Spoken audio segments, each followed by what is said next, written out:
Hey guys, it's Guillermo again. So today I wanted to talk to you about the Ghost Cam tune for your 2011 and up Coyote Mustangs. This includes the GT500s as well, Boss 302s, the Shelby GT350s, because all of these engines, what they have in common is that they're all a derivative of the Coyote engine. And as you know, the Coyote, whenever it comes to chopping like a LS engine, it can't really do it. I mean, it's very, very difficult. Even if you get aftermarket cams, competition cams, the car is still not gonna chop as hard as say or it might not even chop at all. I have a friend with a 1100 wheel horsepower twin turbo car, built motor with cams, and the thing still sounds stock. Like it never even it sounds like it's stock at idle. And that's the one thing about the Chevys and the LS is that every time that you put a big cam in it, and even from the factory, those cars chop really, really hard. Even whenever they're stock, they sound really good. But anyways, when it comes to the Fords, in order for you to be able to make him chop, you have, or your tuner I should say, is gonna have to know the angles where they need to lock the cams at. That way the cams start, chopping at idle. And when it comes to the Ghost Cam tune, I'm tuned by Land Racing, and when it comes to the Ghost Cam tune, the car is not really gonna gain any horsepower or torque whatsoever. This is just for pure sound, and that's it. It's cool to, if you're somebody that likes to show off here and there, that whenever you go to the local car meet and you just want to pull in there and you want to sound like the car is aggressive as heck, then yeah, go ahead and put that on. But it's not something that I would recommend dailying and driving around with it all the time. Not because it's gonna hurt the engine. This is totally safe to drive with and run, but it's because the drivability of it is kind of bad. I mean, you're gonna treat it just like a regular old cammed out car. You're gonna have to rev it a lot higher than usual just to be able to get a smooth transition. And well, I'm gonna go ahead and show you guys first how to upload the tune onto your car if you have an N-Gage. The N-Gage has been discontinued, unfortunately, but I am lucky enough to still have mine, and I'm gonna show you the step-by-step process on how to upload that into your vehicle. And also, in my last video, I uploaded something about how to recharge your AC system. It wasn't on the Shelby, so it barely got any views, but I mean, I don't really care. At least somebody that watches that video is gonna learn something from it. But at the end of that video, I did it on my daily, and I was talking about that I'm working on my Shelby, changing the look of it. I always look back at myself, and I always think, well, what is my idea of the perfect looking Shelby? And I always come back to the all blacked out Shelby with the stripes, with the matte black stripes with the little red pinstripe on the end. On my car, I steer away from the stripes, not because I dislike them, but just because I like the clean look. I like to be, under the radar most of the time. And well, I mean, I'm about to show you guys the new look of my car. Yeah, I mean, enough talking. Let's just go ahead and first tune the car, and then I'm gonna show you guys the car. Alrighty, so first things first, you're gonna want to connect your OBD2 port cable.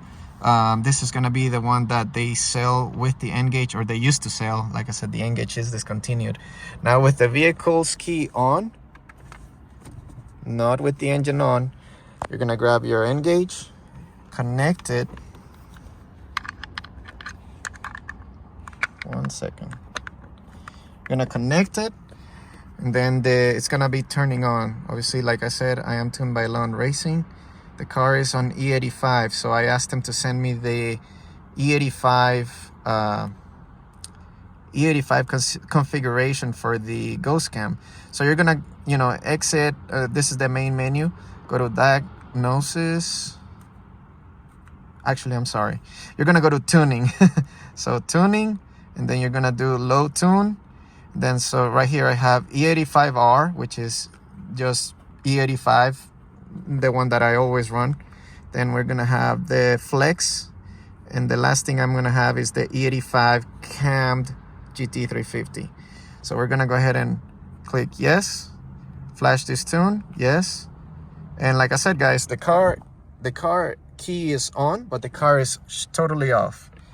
This will, and it's saying this will approximately takes 3 minutes. Let's go ahead and click yes. Turn key on, keys already on.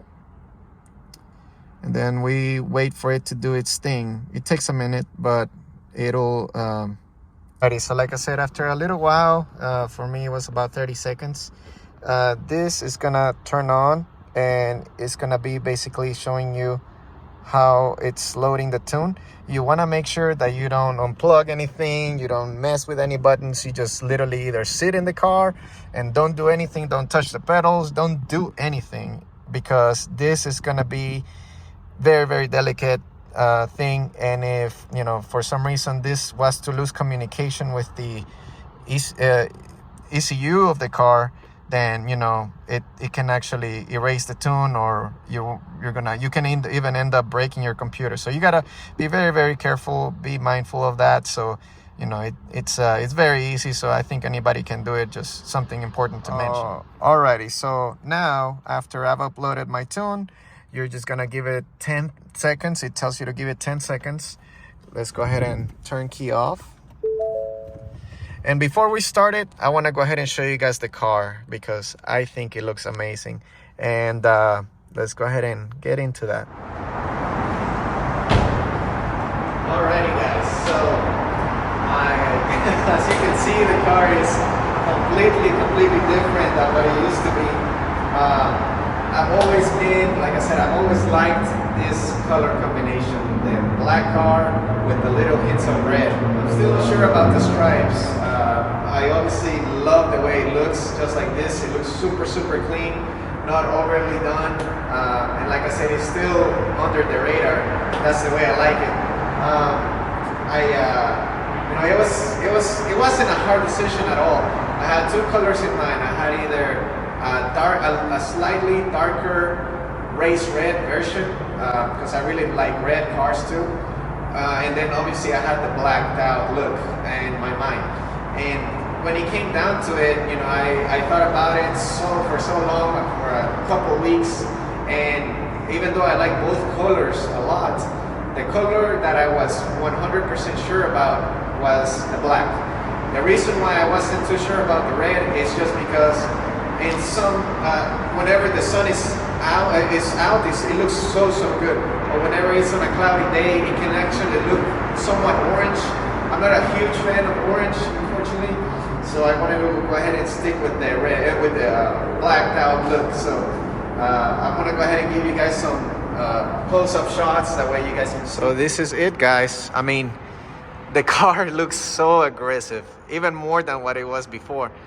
And I think it just, I mean, whenever I see black cars on the street, I always think, dang, they look so good, especially whenever they're clean.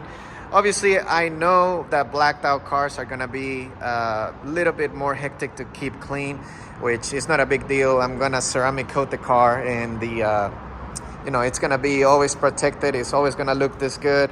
I'm not somebody that lets their cars just get out of hand, but I mean, if you look at it in person, it's just something else. Even with, so the wheels, the, you know, the spoiler, the heat extractors, everything kind of complements the car. And the red tail lights, I've always been a fan of the red. I'm not a huge fan of the white tail lights, even on these cars. I mean, they look all right, I guess, but come on. I mean, the way it's sitting right now, I don't think I'd ever want to change it. And, you know, after having the car for 2 years, it was starting to get a little bit kind of like an everyday thing, just the white. And I'm glad I did it, because now it's like I got a brand new car almost. That's literally how it feels like. To me, it's a brand new car. And I love it. I love the way it came out. I've been wanting to do it for a little while. Completely blacked out. So that's the way that it sits now. And let's go ahead and show you guys the ghost cam on it. I'm gonna go ahead and put the camera back there, let it run for a couple minutes, and then we're gonna go ahead and start hearing the cam lopi idle that I'm talking about.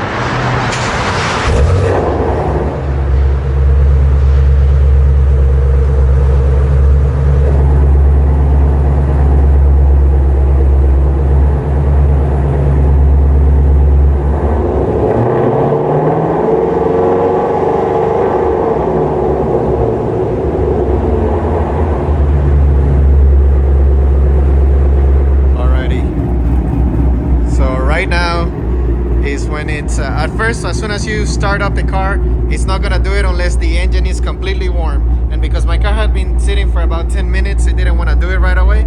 But just listen to that.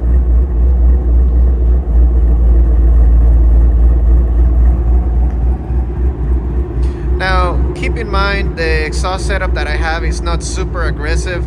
I just have some off-road catalyts, and then I am running some the stock exhaust. I do have the resonators and I have the mufflers, the stock ones, so it's not super loud. It's just you know, it's very nice. It's quiet enough and aggressive enough. It's not overly loud or annoying.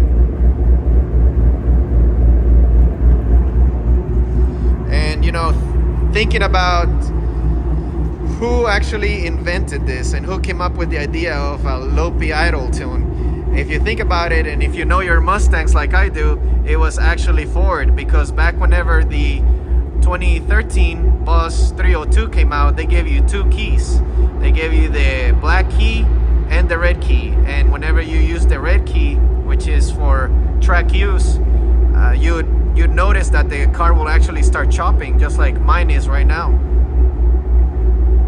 And what the tuners have done over the years is that they've actually just, you know, messed with the tuning a little bit more, and the cars actually just end up chopping more because, as I was saying earlier, they